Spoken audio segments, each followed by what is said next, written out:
नमस्कार मित्रांनो, welcome to S class education. आज आपण पाहतोय इयत्ता 10वी राज्यशास्त्रामधील पाठ दुसरा, तो म्हणजे निवडणूक प्रक्रिया. आणि त्यातला आजचा आपला आहे पार्ट 2. ऑलरेडी पार्ट 2 मध्ये आपण निवडणूक आयोग काय असतं किंवा निवडणूक आयोगामध्ये कोण कोण येतं, निवडणूक आयुक्त काय असतं किंवा एक मुख्य निवडणूक आयुक्त आणि इतर दोन अजून निवडणूक आयुक्त असतात, त्यांची नेमणूक कोण करतं, या सगळ्या गोष्टींबद्दल आपण डिटेल डिस्कशन केलेलं आहे. आणि आय होप की तुम्ही तो व्हिडिओ पाहिला असेल, नसेल पाहिला तर प्लीज चेकआउट करा. तर त्यासोबतच आपण हे पण पाहिलं होतं की निवडणूक आयोगाची एक्झॅक्ट कामं काय काय आहेत. मग त्यामध्ये आपण मतदार याद्या अद्ययावत करणं असेल किंवा नवीन उमेदवार जे येणार आहेत त्यांच्या अर्जांची छाननी करणं असेल किंवा त्यासोबतच जर आपण बघितलं होतं की निवडणुकांचे वेळापत्रक तयार करणं, किती टप्प्यांमध्ये निवडणुका घ्यायच्या आहेत ते बघणं किंवा राजकीय पक्षांना मान्यता देणं, मान्यता रद्द करणं, ही सगळी कामं आहेत ती म्हणजे निवडणूक आयोगाची. आता एक्झॅक्टली निवडणूक प्रक्रिया होते कशी काय, म्हणजे आपल्याला काय माहितीये की जेव्हा आपण मतदान म्हणजे कधी पण निवडणुका आयोजित केल्या असतील तेव्हा आपल्या घरामधले जे मोठे लोक आहेत तर ते जातात, मतदान करतात आणि येतात. पण नक्की प्रोसेस होते कशी हे आता आपल्याला या पाठामध्ये बघायचंय. So let us start. मी सुहानी आणि आज आपण पाहतो निवडणूक प्रक्रिया म्हणजे एक्झॅक्टली काय. तर आपण हे सुद्धा पाहिलं होतं मागच्या आपल्या व्हिडिओमध्ये की मतदारसंघ म्हणजे काय असतं. तर तुम्हाला जर लक्षात असेल तर प्लीज जरा मला सांगा की आपल्या देशामध्ये एकूण किती मतदारसंघ आहेत लोकसभेसाठी आणि मतदारसंघ जे आहेत तर ते तयार करणं किंवा रद्द करणं हे काम कुठल्या समितीचं आहे. लेटेस्ट सी की तुम्हाला कोणत्या कोणत्या गोष्टी लक्षात आहेत आणि ऑनेस्टली तुम्ही मला हे कमेंट बॉक्समध्ये सांगणार आहात. बघू कोण किती उत्सुक आहे अभ्यास करण्यासाठी. सो सगळ्यात पहिली आहे ती म्हणजे मतदारसंघाची निर्मिती करणं. आता अर्थात म्हणजे निवडणुका घ्यायच्या असतील तर आधी मतदारसंघ निर्माण केला पाहिजे. मग आपल्याला कळेल की किती सदस्य इथून येणार आहेत किंवा किती ऍक्च्युअल सदस्य निवडून येऊ शकतात किंवा कुठल्या भागामध्ये निवडणूक घ्यायची आहे, किती टप्प्यांमध्ये निवडणूक घ्यावी लागेल, या सगळ्या गोष्टी आपल्याला कळतील जेव्हा आपण मतदारसंघ निर्माण करू तेव्हा. सो पहिली स्टेप तर हीच असणार आहे की मतदारसंघ निर्माण करणं. दुसरं आपण हे बघितलं की मतदार याद्या निश्चित करणं, म्हणजे नवीन जे काही उमेदवार येणार आहेत, जे आता नव्याने 18 वर्ष पूर्ण झालेले आहेत त्यांचं नाव ऍड केलं पाहिजे. जे मृत झालेले आहेत त्यांचं नाव काढलं पाहिजे किंवा जे नव्याने आले त्यांना मतदानाचं कार्ड पण दिलं पाहिजे, वोटर्स आयडी कार्ड ज्याला आपण म्हणतो. तर हे पण काम कोणाचं आहे, निवडणूक आयोगाचं. नेक्स्ट आहे उमेदवारांकडून त्यांचं जे काही नामांकन आहे ते पत्र घेणं, त्याचं छाननी वगैरे करणं, ते बरोबर आहे की नाही ते पाहणं. मग त्यानुसार त्या उमेदवाराला उमेदवारी द्यायची की नाही हे ठरवणं, हे काम पण कोणाचं आहे, निवडणूक आयोगाचं आहे. निवडणुकांचा प्रचार करणं. आता प्रचार निवडणूक आयोग करत नाही, प्रचार पक्ष करतो, पण त्या प्रचाराला परमिशन कोण देतं, निवडणूक आयोग. म्हणजे सगळ्यात पहिल्यांदा निर्मिती होईल, मग याद्या तयार होतील, मग उमेदवार कोणते उभे राहणार आहेत हे डिसाईड होईल, त्यानंतर मग निवडणुकांचा प्रचार होईल. मग तुम्ही प्रचारच्या वेळेस पाहिलं असेल की प्रत्येक पक्ष आपण किती चांगल्या गोष्टी दाखवतं किंवा आपण किती चांगल्या गोष्टी करू शकतो, मग तुम्ही आम्हाला निवडून द्या, आम्ही हे करू, आम्ही ते करू. तर हे सगळं इन जनरल सगळ्याच भागांमध्ये चालू असतं. मग नेक्स्ट आहे मतदान, प्रत्यक्ष मतदान. आणि मग प्रचार झाला की त्यानंतर मतदान केलं जातं. मतदान झालं की मग निवडणूक आयोग काय करतं, मतमोजणी करतं कुठल्या पक्षाला किती मत मिळालेलं आहे. आणि मग ज्या पक्षाला बहुमत असेल तर त्याप्रमाणे निकाल लागला जातो की XYZ पक्षाला 50 मतं आहेत, ABC पक्षाला 10 मतं आहेत, जे काही मतं असतील ती. ठीक आहे.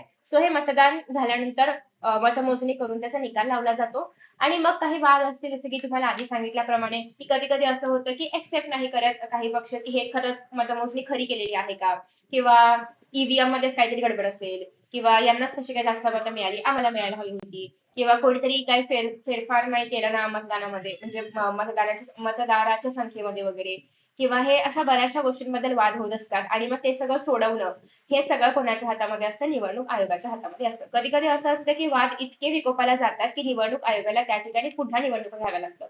सो ते करायचं की नाही करायचं, परत निवडणुका घ्यायच्या की नाही घ्यायच्या, हे सगळं बेसिकली ठरवणं कोणाच्या हातामध्ये आहे, निवडणूक आयोगाच्या हातामध्ये आहे. आता ना मागच्या व्हिडिओमध्ये आपण एक शब्द ऐकला होता, आचारसंहिता. इनफॅक्ट तुम्ही पण ऐकला असेल, जेव्हा निवडणुका होतात ना तेव्हा असं म्हटलं जातं की आता आचारसंहिता लागू होईल किंवा या वेळेपासून या वेळेपर्यंत किंवा इनफॅक्ट निवडणुका होईपर्यंत, निकाल वगैरे लागेपर्यंत आचारसंहिता आहे असं म्हटलं जातं. मग एक्झॅक्टली हे आहे काय आणि कधीपासून कधीपर्यंत लागू होतं ते आता आपण बघतोय. सो आचारसंहिता म्हणजे काय. भारतातील निवडणुका जास्तीत जास्त खुल्या व न्याय्य वातावरणामध्ये होण्यासाठी निवडणूक आयोगाने स्वतंत्रपणे ज्या काही उपाययोजना राबवलेल्या आहेत त्याला आपण म्हणतो आचारसंहिता. म्हणजे याच्यामध्ये ना काही नियम आहेत की निवडणूक प्रक्रिया चालू असताना किंवा इनफॅक्ट निवडणुका असताना त्याच्या आधी काही दिवस किंवा त्याच्यानंतर काही दिवस राजकीय पक्ष असतील, सामान्य जनता म्हणजेच मतदार असतील, उमेदवार असतील, यांनी कसं वागायचं, काय करायचं, काय करायचं नाही, डूज आणि डोंट्सची एक अशी नियमावली आहे. आणि त्याला आपण म्हणतो आचारसंहिता. बरं, हे का केलं गेलं? तर निवडणुका खुल्या आणि न्याय्य वातावरणामध्ये व्हाव्यात यासाठी हे बनवलं गेलेलं आहे. गेल्या काही दशकांपासून निवडणूक आयोगाने आपले सर्व अधिकार वापरून निवडणुकातील जे पण गैरप्रकार वगैरे होतात, की होऊ शकते की एका भागामध्ये म्हणजे अं, मतदारांनी त्या पक्षाला जास्त मतं नाही दिली, पण काहीतरी गडबड झाली आहे ज्यामुळे त्या पक्षाला जास्त मतदान मिळालेले आहे. असं काहीतरी गैरप्रकार झालेला आहे किंवा काही पण होऊ शकतं म्हणजे. सो तसं काही होऊ नये ही काळजी किंवा ही जबाबदारी कोणाची असते? निवडणूक आयोगाची. आणि म्हणून निवडणूक आयोग ट्राय करते की जितक्या खुल्या आणि न्याय्य वातावरणामध्ये या निवडणुका होऊ शकतील तितकं बेटर आहे सगळ्यांसाठी. आफ्टर दॅट नेक्स्ट आहे की निवडणुकापूर्वीचा काही काळ, निवडणुका दरम्यानचा काही काळ आणि निवडणुका नंतरचा काही काळ. तर सरकारने कसं वागलं पाहिजे, राजकीय पक्षाने कसं वागलं पाहिजे, त्यासोबतच मतदारांनी काय काय नियमांचं पालन केलं पाहिजे, हे सगळं त्या आचारसंहितेमध्ये स्पष्ट असतं. म्हणजे या ठिकाणी तुम्हाला बघायला मिळते की आचारसंहितेमध्ये जे पण नियम ठरवले असतील तर ते सरकारला पण फॉलो करावे लागतात. म्हणजे या काही पिरियडसाठी निवडणूक आयोग श्रेष्ठ असतं सरकारपेक्षा पण किंवा सत्तेवरती असणाऱ्या पक्षापेक्षा पण. तर या नियमांचा शासनाला पण भंग करता येत नाही. गेल्या काही निवडणुकांमध्ये आचारसंहितेच्या संदर्भातील कारवायांमुळे सामान्य मतदार आश्वस्त झाल्याचं पाहायला मिळतं, की त्यांना कळलंय की आपल्यावरती कोणीही मतदानाच्या वेळेस दबाव टाकणार नाही. कधी कधी असं होतं की म्हणजे जर आचारसंहिता नसली असती तर काय होऊ शकलं असतं बघा, की एखाद्या भागामध्ये म्हणजे निवडणुका होणार आहेत. तर तेव्हा होऊ शकतं की एखादा पक्ष येऊन दबाव टाकेल की तुम्ही आम्हालाच मत द्यायचं, म्हणजे तुम्ही आम्हाला मत नाही दिलं तर आम्ही हे करू, आम्ही ते करू, जे पण काय करू, ते अशा धमक्या वगैरे देऊ शकलं असतं. पण आचारसंहिता लागू झाल्यामुळे कुठल्याही पक्षाला किंवा कुणालाही असं काहीच करता येत नाही की ज्यामुळे मतदान करणाऱ्या व्यक्तीवर किंवा मतदारावरती कुठल्याही प्रकारचा दबाव येऊ शकेल. आणि यामुळे काय होतं की आता मतदारांना कळलेलं आहे की आपण सुरक्षित आहोत किंवा आपण आपल्याला हव्या त्या व्यक्तीला, आय मीन हव्या त्या पक्षाला किंवा उमेदवाराला आपण मतदान करू शकतो किंवा आपल्यावरती कोणाचाही कसलाही दबाव नसणार आहे किंवा कुठली जबरदस्ती नसणार आहे, हे आता मतदारांना कळलेलं आहे. त्यामुळे ते न्याय्य आणि खुल्या वातावरणामध्ये मतदान करू शकतात आणि इनफॅक्ट मतदारांची संख्या पण वाढलेली आहे. मुक्त व न्याय्य वातावरणामध्ये निवडणुका घेण्यामागील आव्हाने, बट तरी सुद्धा अजूनही आपल्यासमोर बरीचशी आव्हानं आहेत या निवडणुका घेण्यासंदर्भात. आपल्या देशाचा विस्तार व मतदारसंख्या लक्षात घेता निवडणुका घेणं हे अतिशय आव्हानात्मक काम आहे. ऍज यू ऑल नो, एकतर देश विस्ताराने पण खूप मोठा आहे आणि प्रचंड लोकसंख्या असल्यामुळे इतक्या सगळ्या लोकांना मॅनेज करणं, निवडणुका किती टप्प्यांमध्ये घ्यायच्या, कधी घ्यायच्या, कशा घ्यायच्या किंवा त्यासाठी जो लागणारा कर्मचारी वर्ग आहे हे सगळं मॅनेज करणं इझी टास्क अजिबात नाहीये. खूप आव्हानात्मक आहे आणि गेले वर्षानुवर्ष निवडणूक आयोग सातत्याने या सगळ्या निवडणुका यशस्वीरित्या पार पाडत आहेत, जे की आपण बघतोय. बरं, आता काय काय आव्हानं आहेत? तर निवडणूक आयोगाला कायद्याच्या चौकटीमध्ये राहून या सगळ्या आव्हानांचा सामना करावा लागतो. काही आव्हानांचा उल्लेख पण या ठिकाणी केलेला आहे. आता आपण काही एक्झाम्पल्स बघूयात की एक्झॅक्टली आव्हानं काय आहेत. निवडणुकांमध्ये आर्थिक गैरव्यवहार मोठ्या प्रमाणावर होतो. तो रोखण्यासाठी निवडणूक आयोगाला अनेक उपाययोजना कराव्या लागतात. आता हे तुम्हाला माहिती असावं कदाचित, की जेव्हा म्हणजे हे तर एक एक्झाम्पल म्हणून देते मी, की जेव्हा निवडणुका वगैरे असतात, तुम्ही ऐकलं असेल की एखाद्या मतदाराला ₹500 दिले किंवा ₹1000 दिले, की आम्हालाच मतदान करा वगैरे असं काही काही सांगितलं जातं. तर हा तर एक वेगळ्या प्रकारचा गैरप्रकार आहे किंबहुना आचारसंहितेचा भंग करणं सुद्धा आहे. तर हे तर आहेच. पण याच्या व्यतिरिक्त पण अनेक प्रकारचे आर्थिक गैरव्यवहार वगैरे होत असतात आणि हे होऊ नये, हे थांबावं यासाठी अनेक उपाययोजना असतात.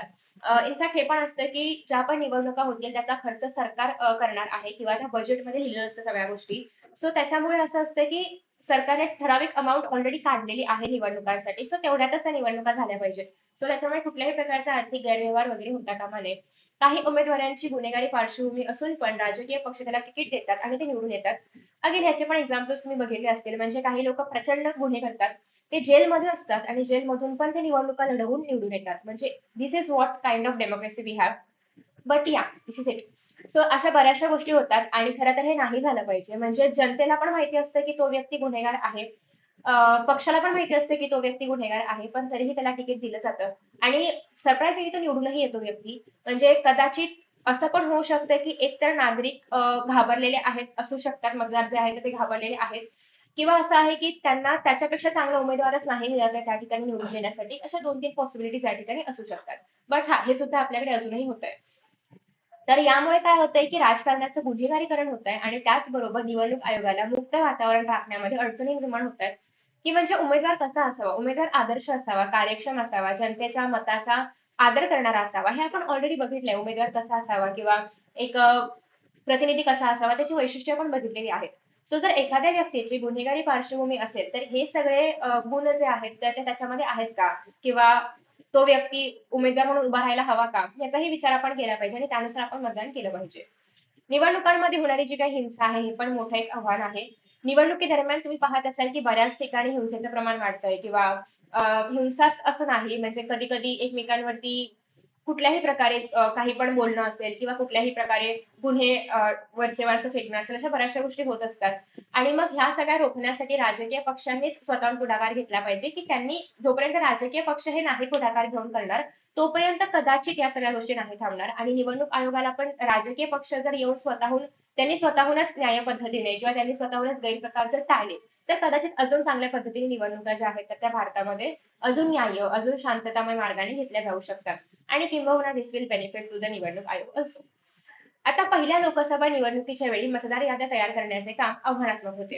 कारण अर्थात एकतर लोकांची नावं माहिती नाहीयेत, लोकांच्या कुठल्याही नोंदी नाहीयेत. आता आपल्याकडे ऍटलिस्ट नोंदी आहेत लोकांच्या, आपल्याकडे आधार कार्ड आहे, आपल्याकडे बरेचसे व्हेरिफिकेशन्स आहेत ज्याद्वारे आपण ठरवू शकतो की हा, या व्यक्तीला 18 वर्ष पूर्ण झालेली आहेत. या व्यक्तीचं नाव आता आपण ऍड केलं पाहिजे. बरेचसे फॉर्म्स वगैरे आता आपण फिल करतो या सगळ्यासाठी. पण तेव्हा एक तर निरक्षरता खूप होती भारतामध्ये. त्यामुळे लोकांना लिहिता वाचता येत नसल्यामुळे माहितीच नव्हतं की एक्झॅक्टली करायचं काय आहे किंवा कसं करायचं आहे. आणि त्यामुळे या याद्या बनवणं हे खरं तर सगळ्यात मोठं आव्हान होतं. त्यानंतर नेक्स्ट आहे की मग मतदान कसं करणार लोक, कारण त्यांना वाचता नाही येते. आता आपण वाचतो ना की हे शिवसेनेचं चिन्ह आहे, हे भाजपचं चिन्ह आहे. चिन्ह तर आहेच, पण आपण त्या उमेदवाराचं नाव पण वाचू शकतो. बट जेव्हा सुरुवातीला निवडणुका घेतल्या गेल्या तेव्हा लोक निरक्षर होती आणि तेव्हा त्यांना हे नाव वगैरे वाचता येत नव्हतं. आणि म्हणून तरतूद अशी केली गेली की पेट्या घेतल्या गेल्या मोठ्या मोठ्या अशा. आणि त्या पेट्यांवरती चिन्ह असायचं की या पेट्यावरती कमळ आहे, या पेटीवरती मनसेचं चिन्ह असेल, या पेटीवरती शिवसेनेचं चिन्ह आहे, असं चिन्ह असणार. आणि मग लोकांनी काय करायचं, ब्लँक व्हाईट पेपरची घडी घालायची आणि ते त्या पेटीमध्ये टाकायचं ज्या पेटीमध्ये तुम्हाला मतदान द्यायचं आहे. सो आता ज्या पेट्यामध्ये जास्तीत जास्त कागदांचे घड्या असतील म्हणजे तेवढी मतं त्या पक्षाला मिळालेली आहेत. तर अशा पद्धतीने स्टीलचे जवळजवळ 20 लाख मतपेट्या तयार केल्या गेल्या होत्या आणि त्यावरती चिन्ह चिटकवली होती. आणि मग ज्या पक्षाला मतदान करायचं आहे त्याच्यामध्ये तो कागद फोल्ड करून टाकायचा, अशी पद्धत होती. यामुळे काय झालं की ज्या लोकांना लिहिता वाचता पण नाहीये ते पण मतदान करू शकले, म्हणजे व्हेरी नाईस आयडिया, राईट. तर आता आपण ईव्हीएम मशीन्स वगैरे वापरतो. ते काय आहे, कसं आहे, हे तुम्हाला या ठिकाणी बघायला मिळेल. ओके. सो राजकारणामध्ये आपल्याच कुटुंबाचा प्रभाव राहील यासाठी नातेवाईकांनाच निवडणूक उमेदवारी दिली जाते. इनफॅक्ट तुम्ही हे पण तुमच्या आसपास बऱ्याच ठिकाणी पाहिलं असेल की असं असतं की एखादा व्यक्ती उभा आहे, पुढच्या वेळी त्याची सून उभी राहते किंवा त्याचाच मुलगा उभा राहतो, नेक्स्ट टाइम त्याची वाईफ उभी राहते. सो म्हणजे हे यासाठी की सत्ता आपल्या घरात राहावी, सत्ता आपल्या कुटुंबात राहावी, ती कुटुंबातून बाहेर जाऊ नये. पण तुम्हाला असं वाटतंय का की हे करणं म्हणजे टोटली बरोबर आहे? माझ्या मते नवीन लोकांना पण आपण संधी दिली पाहिजे. म्हणजे ठीक आहे, तुमच्याकडे ऑलरेडी तो वारसा आहे, तो मुद्दा आहेच आहे. पण फक्त त्या कुटुंबामध्ये सत्ता राहावी म्हणून कुटुंबामधल्या सगळ्या लोकांना किंवा त्यांच्यामध्ये सत्ता फिरवणं, यापेक्षा नवीन उमेदवारांना पण तर आपण चान्स देऊ शकतो. हे माझं मत आहे. तुमचं मत यापेक्षा वेगळं पण असू शकतं. बरं, तर यामुळे काय होतंय की त्याच त्याच कुटुंबामधली लोक येत असल्यामुळे काय होते, कौटुंबिक मक्तेदारी निर्माण होते. म्हणजे की हा, म्हणजे ठरलेलं असतं की या भागामध्ये या कुटुंबामधलाच कुठला तरी, म्हणजे सून असेल, जावई असेल, म्हणजे कोणी पण असेल, सो तोच व्यक्ती या ठिकाणी उभा राहणार असं ठरलेलं असतं. So this is what called as कौटुंबिक मक्तेदारी, की त्या भागामध्ये त्या कुटुंबामधलाच व्यक्ती जो आहे तर तो उमेदवार म्हणून उभा राहणार. निवडणुकांमध्ये सुधारणा काय केल्या गेल्या? एकतर निवडणूक सातत्याने चालते. दर 5 वर्षांनी कुठल्या ना कुठल्या भागामध्ये निवडणुका होतच असतात. सो निवडणुकांवरतीच लोकशाहीचं भविष्य अवलंबून आहे. उद्या निवडणुका घ्यायच्या बंद केल्या तर मग कशी असेल, म्हणजे लोकशाहीच नाही राहणार मग, ठीक आहे. सो योग्य सुधारणा जर आपण केल्या तर निवडणूक प्रक्रियेमध्ये विश्वासार्हता वाढते, लोकांचा विश्वास वाढतो. आणि मग त्यासाठी या ठिकाणी काही सुधारणा सुचवलेल्या आहेत. तर याचे परिणाम काय होतील हे खरं तर तुम्हाला याच्यावरती विचार करायचा आहे की याचा काय परिणाम होऊ शकतो जर ह्या सुधारणा आपण अंमलात आणल्या तर, किंवा या सुधारणा केल्या पाहिजेत का की नाही केल्या पाहिजेत, यावर तुम्ही तुमचं मत मांडणार आहात. कमेंट बॉक्समध्ये पण तुम्ही 1 2 3 4 असं करून लिहू शकता. It's your wish. Let us see की तुम्ही या गोष्टींवरती कितपत विचार करू शकता. कारण ना आता मान्य आहे की तुमच्याकडे अजून पण मतदानाचा अधिकार नाहीये, पण 2 वर्षांनी तुमच्याकडे हा अधिकार असणार आहे. तर त्याआधी तुम्हाला ऍटलीस्ट हे तर डिसाईड करता आलं पाहिजे की कुठला उमेदवार कसा असतो किंवा निवडणुका कशा होतात किंवा एक बरोबर पद्धत नाही म्हणता येणार, पण एक चूक की बरोबर याच्यामधलं बरोबर काय आहे हे ऍटलीस्ट तुम्हाला आयडेंटिफाय करता आलं पाहिजे. ठीक आहे, चलो. सो आफ्टर दॅट नेक्स्ट आहे की स्त्रिया, सॉरी ते जरा चार्जरचा आवाज, हा ठीक आहे. नेक्स्ट आहे स्त्रियांचे राजकारणातील प्रतिनिधित्व वाढवण्यासाठी राजकीय पक्षांनी उमेदवारी देताच 50% महिलांना उमेदवारी द्यावी असं निवडणूक आयोग म्हणजे असं म्हणणं आहे. तर तुम्हाला असं वाटतंय का की हे अंमलात यावं? खरं तर बघा, मान्य आहे की अजून पण म्हणाव्या तितक्या स्त्रिया राजकारणामध्ये येत नाहीये. एक्झाम्पल घ्या आपल्या महाराष्ट्राचं. आतापर्यंत म्हणजे 1960 साली आपला महाराष्ट्र स्वतंत्र झालेला आहे. स्वतंत्र म्हणण्यापेक्षा तेव्हापासून आपल्या महाराष्ट्रामध्ये मुख्यमंत्रीचा जर आपण एक क्रम बघितला किंवा मुख्यमंत्र्यांची यादी बघितली तर अजूनही एकही महिला मुख्यमंत्री नाहीये. का म्हणजे असं का असावं? तर कदाचित असं होऊ शकते की एकतर स्त्रियांना प्रोत्साहित नाही केलं जाते निवडणुकांमध्ये म्हणजे उमेदवारी घेण्यासाठी वगैरे किंवा त्यांच्यासाठी तेवढी जागा राखीव ठेवली जात नाहीये किंवा असं काही पण कारण असू शकतात. पण तुम्हाला असं वाटतं का की 50% जागा स्त्रियांसाठी राखीव ठेवाव्यात? तर यावर तुमचं काय मत आहे हे तुम्ही सांगू शकता. इनफॅक्ट काही राज्यांनी 50% जागा स्त्रियांसाठी राखीव ठेवलेल्या आहेत सुद्धा. हे पण आपण पाहिलं याच्या आधीच्या पाठामध्ये. पण ते बरोबर होता का तो डिसिजन हे तुम्ही सांगणार आहात. गुन्हेगारी पार्श्वभूमीवरती असलेल्या व्यक्तींना राजकीय पक्षांनी उमेदवारी देऊ नये.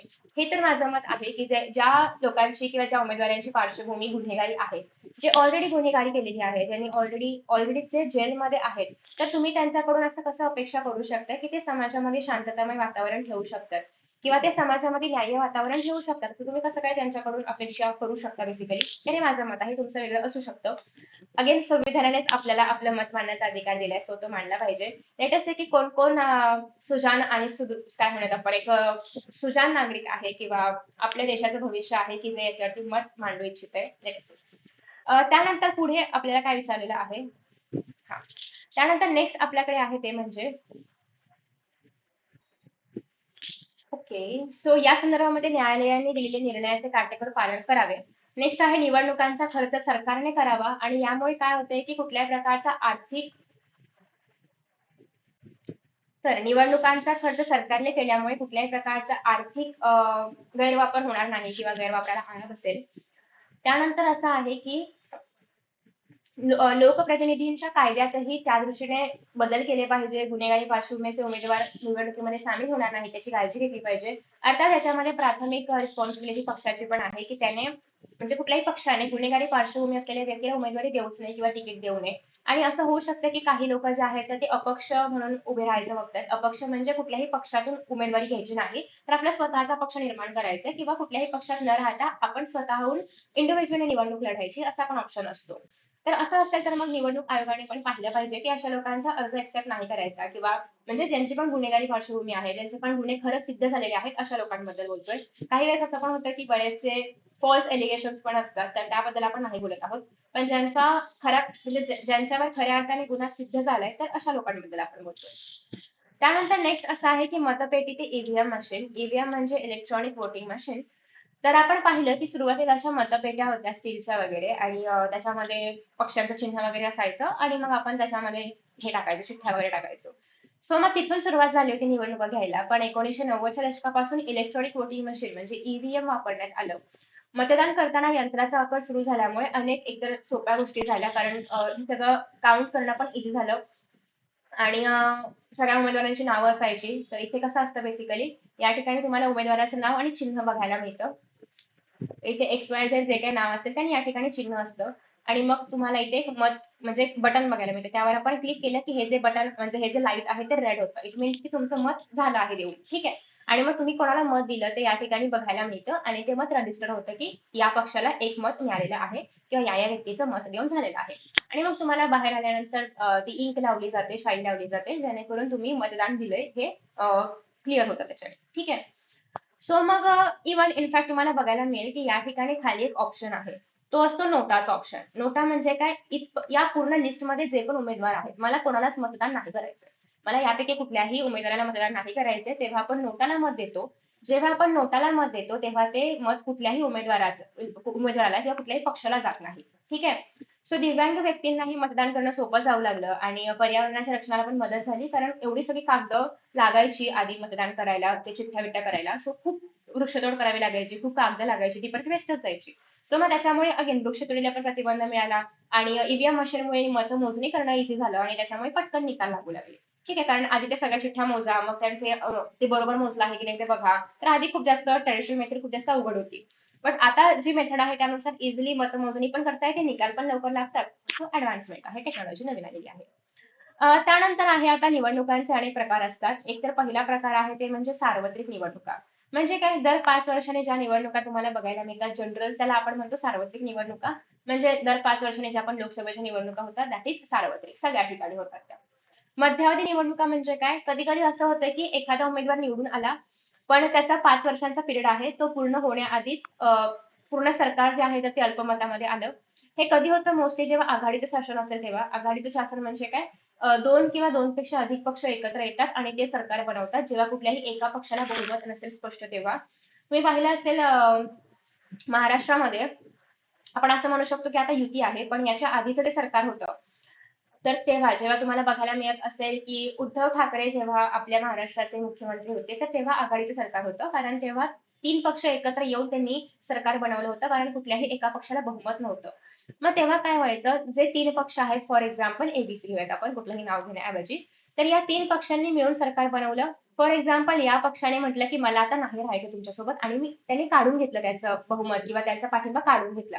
तर मग हे 2 पक्ष जे आहेत त्यांचं मिळून एवढे मतदान संख्या होतच नाही की ते सत्तेमध्ये राहू शकतील. मग अशा केसमध्ये सरकार पडतं.